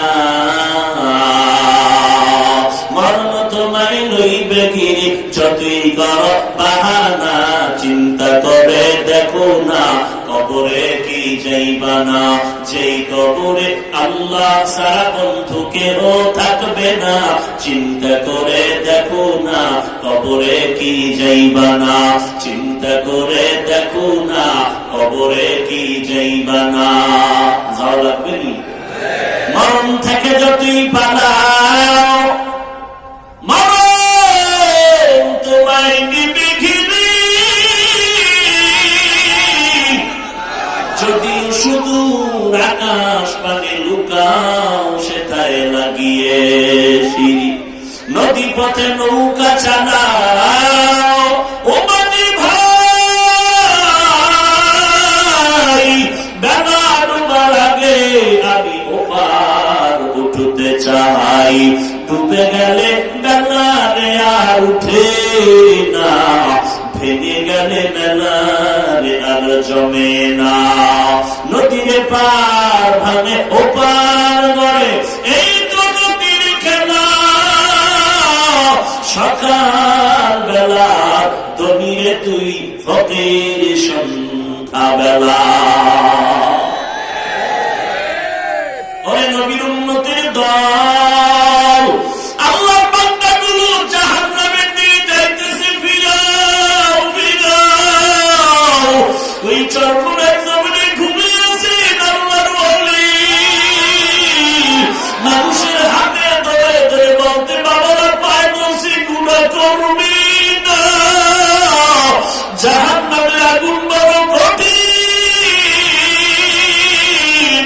একটা সেকেন্ডের আযাব সহ্য করতে পারবা না, মানুষের পায়ে ধরে ধরে জাহান্নামের বয়ান করতে, ময়দানে তার 45 মিনিট বয়ানের মধ্যে যেন কিয়ামতের মাঠ কায়েম হয়ে যাইত, এবং কান্নার আওয়াজ, তাদের দিল ভাঙ্গা তর ছিল জাহান্নাম থেকে মানুষকে কেমনে বাঁচানো যায়, যার মাথায় টুপি নেই কেমনে টুপিওয়ালা বানানো যায়,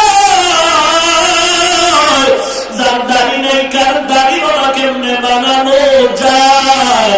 আজকে দেখা যায় চরমনায় যাওয়ার কারণে, তাবলীগে যাওয়ার কারণে, দেওবন্দীদের সোহবতের কারণে একজনা 1000 না লক্ষ লক্ষ মানুষ আজ দাড়িবিহীন দাড়িওয়ালা হয়েছে, ঠিক নেই? পর্দাওয়ালা হয়েছে। ওই আল্লাহর বান্দা, তাদেরকে মোহাব্বতের নজরে চোখের পানি ছেড়ে কাম করো, বয়ান করো। শুধু বয়ান করলে হবে না, নিজেও আল্লাহর সাথে গভীর সম্পর্ক লাগায় দাও, এবং গভীর রজনীতে আমার মাওলার সাথে ইবাদতে সময় কাটায় দাও। অতি গভীর হয় রজনী যখন, নীরবে প্রভুর নাম জপিও তখন, প্রভুর করুণা যদি পাইবারে চাও, প্রভুর করুণা যদি পাইবারে চাও, গভীর রাতে উঠে প্রভুর গুণগান গাও। যেই বান্দা আলিফ বাতা জানে না, সালাম দিতে জানে না, ওই বান্দার মাথায় পাগড়ি, মাথায় টুপি, দাড়ি লম্বা। কারণটা কি? কারণটা কি? ওই দরদওয়ালা দিল নিয়া আল্লাহর ওলিরা বয়ান করেছেন, আমরা 2 ঘন্টা 2.5 ঘন্টা বয়ান করলেও কোনো ফায়দাই হচ্ছে না উম্মতের। উম্মতের মাঝে হচ্ছে বিভ্রান্ত পেয়াস। আর আল্লাহওয়ালা ওই চরমনের জমিনের ঘুমন্ত ওলিয়ে কামেল, এইরকম এই জমিনের হাবিব হুজুর রহমাতুল্লাহ আলাইহি সহ ওই শাইখুল হাদিস আল্লামা আজিজুল হক রহমাতুল্লাহ আলাইহি, মুফতি ফজলুল হক আমিনী রহমাতুল্লাহ আলাইহি সহ এইরকম আল্লাহওয়ালা বেশি বয়ান লাগে না রে বাবা। 30 মিনিট বয়ান করছে, ময়দানের মধ্যে কান্নার আওয়াজ শুরু হয়ে গেল। কান্নার পরে একজনে কান্না করে, হুজুর আমারে তওবা করায় দেন, জীবনে আর দাড়ি কাটবো না, নামাজ আর ছাড়বো না।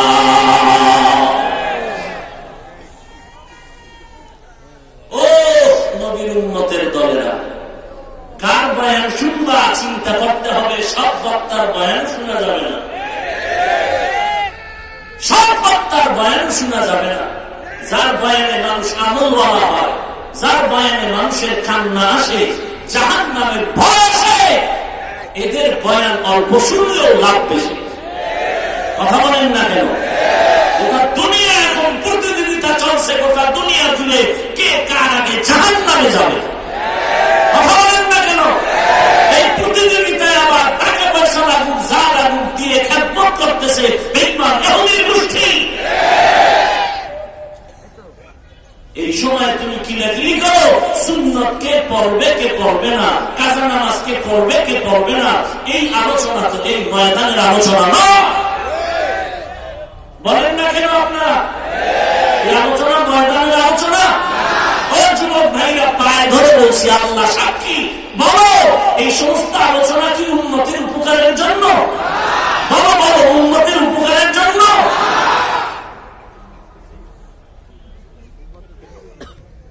উম্মতেরা তো সুন্নত পড়তে চায়, রাসূলের সুন্নত মুসলমান আমরা না মানলে কে মানবে? হিন্দু, বৌদ্ধ, খ্রিস্টান, ইহুদি। দস্তারখান লাগে না, মেসওয়াক লাগে না, টুপি লাগে না, দাড়ি লাগে না, এইভাবে লাগে না লাগে না বলতে বলতে তোমার কিছুই লাগবে না, তুমি নবীর উম্মত দাবি করো, কোন লজ্জায়? নবীর সুন্নত তুমি মানবে না তো কে মানবে? নবীর সুন্নতের আমল তুমি করবে না তো কে করবে? সাহাবায়ে কেরামদের এত দাম, এত দাম, ব্যবসা করেছেন, চাকরি করেছেন, জিহাদ করেছেন, সংসারের হক, স্ত্রীর হক, সন্তানের হক, প্রতিবেশীর হক, জিহাদের হক, এরপর সারা রাত নামাজের মুসাল্লায়। ইশরাক বন্ধ নাই, আওয়াবিন বন্ধ নাই, চাষ বন্ধ নাই, তাহাজ্জুদ বন্ধ নাই। 10 জন সাহাবা জান্নাতের টিকিট পাইল, সারা রাত কান্নার আওয়াজ। 10 জন সাহাবার নামে আল্লাহ জান্নাতের টিকিট দিয়ে দিলেন, তারপর কান্না বন্ধ নেই। আবু বকরের কান্না, ওমরের কান্না, ওসমানের কান্না, হযরত আলীর কান্না, এমন কান্না, ওমরে ফারুক কান্না করতে করতে গালের মধ্যে দাগ হয়ে গেল। ঈদের দিন সবাই আনন্দ করে, ওমর দরজায় তালা লাগায় কান্না করে। আবু হুরায়রা রাদিয়াল্লাহু তাআলা বলেন, খলিফাতুল মুসলিমিন কেন কান্না করেন, আনন্দ কেন করেন না? খলিফাতুল মুসলিমিন ওমর ডেকে বলেন, আবু হুরায়রা ভাই, আনন্দ ওই ব্যক্তি করবে যার কোনো চিন্তা নাই, কোনো পেরেশানি নেই। আপনার কিসের পেরেশানি, কি হয় না নিয়ে চিন্তা? বলে রমাজান চলে গেল, রোজা রাখলাম, কবুল হলো কিনা চিন্তা, তারাবির নামাজ পড়লাম, কবুল হলো কিনা চিন্তা, কোরআন তেলাওয়াত করলাম, কবুল হলো কিনা চিন্তা, জাহান্নামের আগুন থেকে নাজাত পেলাম কিনা চিন্তা। আবু হুরায়রা বলেন, খলিফাতুল মুসলিমিন আপনার 10 জন সাহাবাদের মধ্যে আপনি একজন, জান্নাতের টিকিট পেয়েছেন দুনিয়ায়, আবার কেন চিন্তা করেন? ওমর কান্না করে বলে, আবু হুরায়রা কান্না করি একমাত্র কারণ, যে আল্লাহ দয়া করে আমার নবীর মহব্বতে জান্নাতের টিকিট দিয়েছেন, আবার যদি কোনো ভুল করিয়া ফেলাই, আবার এই টিকিট আমার থেকে ক্যান্সেল হয়ে যেতে পারে। কি পরিমাণ জাহান্নামের ভয়! আল্লাহ কোরআন মিথ্যা মনে করি ওনার যুবক, এরে আল্লাহর বান্দা, আজকে বয়ান হয় আমাদের সমাজে বেশি, লোক হয় বেশি, আমলের খাতা শূন্য। আর যাদের নাম বললাম আল্লাহওয়ালা, এদের বয়ানে লোক হয়তো 150 জন, 200, কিন্তু প্রত্যেকটা মানুষ হেদায়েতের আলো নিয়ে বাড়ি যাইত। কথা ঠিক নেই? হেদায়েতের আলমীয় বাড়ি পেত, আর তাদের এই মেহনতের কারণে আর যশোর ময়দানে লক্ষ মানুষের সমাগম। তাদের মেহনত আমার বাহাদুরি না, আমার কোন বাহাদুরি না। এত লোক ময়দানে কেন? ওই আল্লাহ ওয়ালাদের কদম লেগেছে জমিনে, এই বরকত।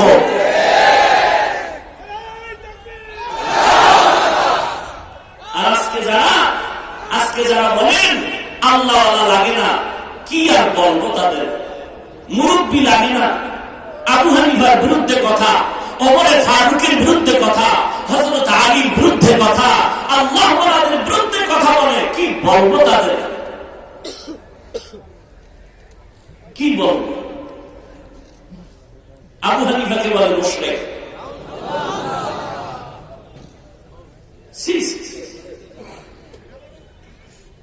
ওমরে ফারুককে বলে বেদাতি, হযরত আলীকে বলে মাতাল।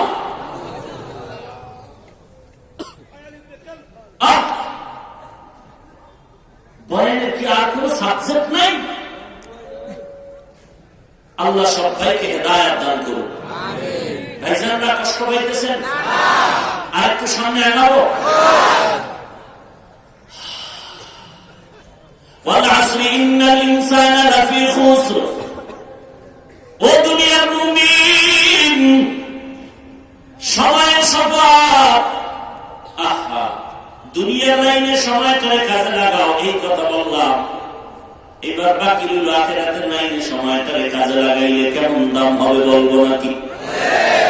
আখিরাতের লাইনে সময় করে কাজে লাগাও। অনেকেরা ভাবতেছেন হুজুর আপনার কথা ঠিক, কিন্তু মানতে গেলে ঝামেলায় পড়িয়া যায়নি, ব্যবসা বন্ধ হয়ে যায় নাকি? ও বাবা রে বাবা, কোনো ভয় নাই, কোনো চিন্তা নাই। আমরা যে টুপি মাথায় দিলাম, দাড়ি রাখলাম, লম্বা জামা পরলাম, কওমি মাদ্রাসায় পড়লাম, বলো বাবা আমাদের খানাও বন্ধ হয় নাই, ঘুমও বন্ধ হয় নাই, ব্যবসা বাণিজ্য বন্ধ হয় নাই। আপনাদের মতো যুবকরে তাকায় দেখে, স্কুল কলেজে লেখাপড়া করে, নামাজ পড়ে, 5 ওয়াক্ত আছে না নাই?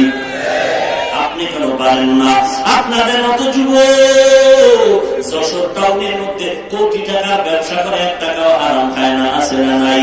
আপনি কেন পারবেন না? ও কলিজার টুকরা যুবক ভাই, আপনার মতো যুবক সন্তান এই শহরের মধ্যে রিক্সা চালায়, ড্রাইভারি করে, আজান যখন হয় রিক্সায় তালা লাগায় নামাজে ঢুকে, আছে না নাই? আপনি কেন পারবেন না? আপনার মতো বহু যুবক সন্তান র্যাব, আর্মি, পুলিশ, বিডিআর চাকরি করে, একবেলার নামাজ বাদ দেয় না, আছে না নাই? আল্লাহ আখিরাতের লাইনে সময় লাগাও। আমরা যদি 24টা ঘন্টা রুটিন করে চলতাম, তাহলে আমাদের ব্যবসা চলতো, খানা দানা ঘুম সব চলতো। মাত্র পুরো 24 ঘন্টার মধ্যে 1 ওয়াক্ত নামাজে মাত্র 20 মিনিট সময় দিবেন, তাহলে 5 ওয়াক্ত নামাজের হিসাব করলে 2 ঘন্টার বেশি লাগবে না। এই 2 ঘন্টা কি আরো আধা ঘন্টা বাড়ায় দিলাম, 2.5 ঘন্টা সময় দিয়া নামাজ 5 ওয়াক্ত যদি পড়িয়া দাও, তোমার 24 ঘন্টা থেকে 2.5 ঘন্টা তুমি 5 ওয়াক্ত নামাজের জন্য আলাদা রেখে দাও। বাকি তোমার সময়টা তুমি ব্যবসার কাজে লাগাও, সন্তানের হক আদায়ের কাজে লাগাও, স্ত্রীর হক আদায়ের কাজে লাগাও, চাকরির কাজ হক আদায়ের কাজে লাগাও। 2.5 ঘন্টা নামাজের কাটায় দাও, 24 ঘন্টার বাকি সময় অন্য কাজে লাগাও। এই 2.5 ঘন্টা সময় যদি নামাজে লাগায় দাও, শুধু 5 ওয়াক্ত নামাজের সওয়াব না, আমলনামায় 50 ওয়াক্ত নামাজের সওয়াব।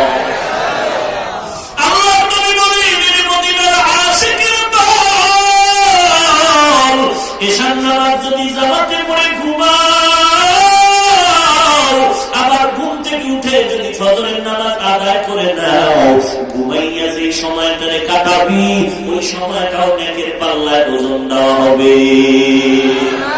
আর জোরে কও, কখন সুসুতি নামাজে পাঞ্জে গানা, ফাওয়াইলুল লিল মুসাল্লিন আল্লাযীনা মুমিনারা ইনামাজে ইমদাদ দাও, ইস্তাঈনু আয়াতে কুরআন বাখা, আয়াতে কদ আফলাহা ইয়াদকুম গাউরুকুম দরমানি ইয়াজদিল সাদিকুন। এ নবীর উম্মতের দল, আখিরাতের লাইনে সময়টারে কাজে লাগাও, জীবন ধন্য হয়ে যাবে।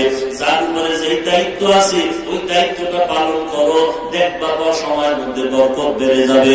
শিক্ষকের চেয়ারে যারা বসে আছে, ছাত্রদের হক আদায় করে সময়টারে কাজে লাগান, দেখবেন আপনার জীবনটাও ধন্য হবে, ছাত্রদের জীবনটাও ধন্য হয়ে যাবে। ঠিক মতো যদি শিক্ষক ক্লাস করে ছাত্রের একটার পরে আর একটা, একটার পরে আর একটা, তো ছাত্ররা আবার গান চালাবার টাইম পায় কোথায়? কথা বলেন না কেন? খেয়াল করতেছেন আপনারা? প্রত্যেকটা ছাত্র ছাত্রীকে যদি শিক্ষক ভালো করে ডিউটি করে ক্লাস করায়, ক্লাসের ফাঁকে মোবাইল চালাবার টাইম কই, এরপরে বাকি টাইম ক্লাস ছুটি হয়ে যাবে, ছুটির পরে বাবায় যদি সন্তানের দরজায় দাঁড়িয়ে যায়, চল স্কুলের খোলার টাইম, ক্লাস টাইম শেষ, এখন তুই ঘরে যাবি, সন্তান আর ওই রমনা বাড়কে আড্ডা দিবে কোন সময়? আপনাদের এই সিনেমা হলে ঢুকবে কোন সময়? এরপরে সন্তান পেলে বাবায় ঘরে নিয়ে ঠিক মতো খানা খা, গোসল কর, এরপরে নামাজ পড়, 1 ঘন্টা ঘুমা, মাগরিবের পরে তোর প্রাইভেট মাস্টার আসবে পর। এইভাবে যদি ডিউটি ভাগ করে দেন, আপনার সন্তান মোবাইল চালাবার কোনো সময় পাবে না। সময় মতো বান্দা আপনার ছেলেটাও ভালো হবে, আপনিও ভালো হয়ে যাবেন। ওই ছেলের জন্য কোনো টেনশন করা লাগবে না।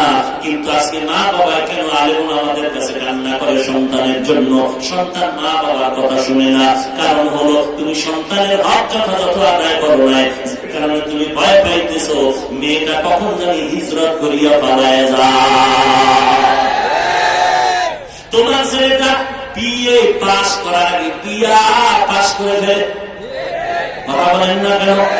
শুধু মা বাবার অবহেলার কারণে মাও সন্তানের খবর নেয় না। স্কুলে পাঠায় দিল, শেষ, কখন আসবে খবর নাই।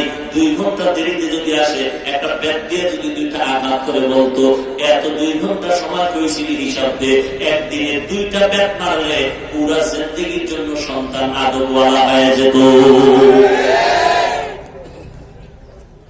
আল্লাহর বান্দা, আখিরাতের লাইনে সময়টাকে কাজে লাগাও। সাহাবায়ে কিরামের এত নাম কেন? আল্লাহ ওয়ালাদের এত সুনাম কেন? এরা টাকাওয়ালা ছিলেন না, না না না, খানাও খাইতে পারে না। নবীর সাহাবী আবু হুরায়রা রাদিয়াল্লাহু তাআলা আনহু নবীর দরজা ছাড়ে না, খানাও খায় না, রাস্তায় বেহুশ পড়ে আছে, দুর্বল মানুষ পালাইয়া পালাইয়া যায়, পেটে খানা নেই, ক্ষুধা, দুর্বল, হাঁটতে পারে না, জমিয়ে পড়ে গেল, মানুষ পাড়ায় পাড়ায় যাচ্ছে। এর নবীর উম্মতের দল। এই জন্য আল্লাহ সময় শপথ করে বললেন, সময়টায় কাজে লাগাও। আসরের একটা অর্থ বললাম সময়, এবার আরেকটা অর্থ বলতে চাই, বলবো। এই আসরের আলোচনার পর শুরু হবে ইমানের আলোচনা, ইমানের আলোচনার পর শুরু হবে নেক আমলের আলোচনা, এরপরে শুরু হবে অন্যকে দাওয়াত কোন তরিকায় দিব, কানে ধরে বলবো নামাজ পড়বি না, কোন পদ্ধতি আছে তাও জানতে হবে। দাওয়াত দেওয়ার পদ্ধতি আমরা না জানার কারণে আপনাদেরকে কি বলবো, আমরা আলোচকরা বিভ্রান্তে পড়ে আছি। উম্মতের দিল দরদ নিয়ে বয়ান করি না, উল্টা পাল্টা নিজের মনের ঝাল মিটানোর জন্য বয়ান করি, কণ্ঠের বাহাদুরি করি। আর লেখাপড়া শিক্ষিত হওয়ার বাহাদুরি করলে এই বয়ানে উম্মতের ফায়দা হবে দুর্বল। আস্তে আস্তে আগে কি বলেন, উঠা বসা করলে মোনাজাত দিয়ে দিল কি থাকবে? আল্লাহ সবাইকে কবুল করেন। আর জোরে বলেন, রাগ করতেছেন আপনারা? আর সবাই তো জান্নাত যাবে না, যাবে কি যাবে? ওই দেখবেন বয়ানের পরে রাস্তায় একদল বেরিয়ে যান। আমরা যদি খিরিবেলা তাজা বয়ানরা শুনি, দূর হুজুর কথা হুজুররা বলবে, আমরা যা করার আমরা করবো। হুজুরদের সব কথা মেনে কি আর পাওয়া যায়? ওই হুজুরের কথা না, হুজুর তো কোরআন হাদিসের মুহাব্বত নিয়ে কথা বলছেন জাহান্নাম থেকে বাঁচানোর জন্য। এই নবীর উম্মতের দাম। আসরের আরেকটা অর্থ হলো আসরের নামাজ। ওয়াল আসর, এই ডিস্টার্ব করেন কেন? বসেন, এই পাবলিক, এই বসেন, এই বসেন। ওয়াল আসর, আসরের নামাজের শপথ। এবার আসরের নামাজ বড় দামি। কোন নামাজ? কথা বলেন। আসরের নামাজ বড় দামি। আল্লাহ রাব্বুল আলামিন কোরআনের ভিন্ন আয়াতে বললেন, হাফিজু আলাস সালাওয়াত ওয়াস সালাতিল উসতা। আল্লাহ বলেন সব নামাজের হেফাজত করো। সব নামাজের মধ্যে কি আসর নাই? আল্লাহ আবার কেন বললেন ওয়াস সালাতিল উসতা, মধ্যবর্তী নামাজের হেফাজত করো। এই মিয়া কি শুরু হইল কি? দরুদ শরীফ পড়েন, আল্লাহুম্মা সাল্লি আলা মুহাম্মদ ওয়া আলা আলি মুহাম্মদ কামা সাল্লাইতা আলা ইব্রাহিম ওয়া আলা আলি ইব্রাহিম ইন্নাকা হামিদুম মাজিদ।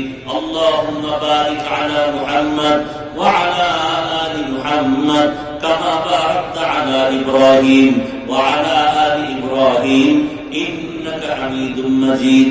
بسم الله الرحمن الرحيم الحمد لله رب العالمين الرحمن الرحيم مالك يوم الدين إياك نعبد وإياك نستعين اهدنا الصراط المستقيم صراط الذين أنعمت عليهم غير المغضوب عليهم ولا الضالين آمين بسم الله الرحمن الرحيم قل هو الله أحد الله الصمد لم يلد ولم يولد ولم يكن له كفوا أحد بسم الله الرحمن الرحيم قل هو الله أحد الله الصمد لم يلد ولم يولد ولم يكن له كفوا أحد بسم الله الرحمن الرحيم قل هو الله أحد الله الصمد لم يلد ولم يولد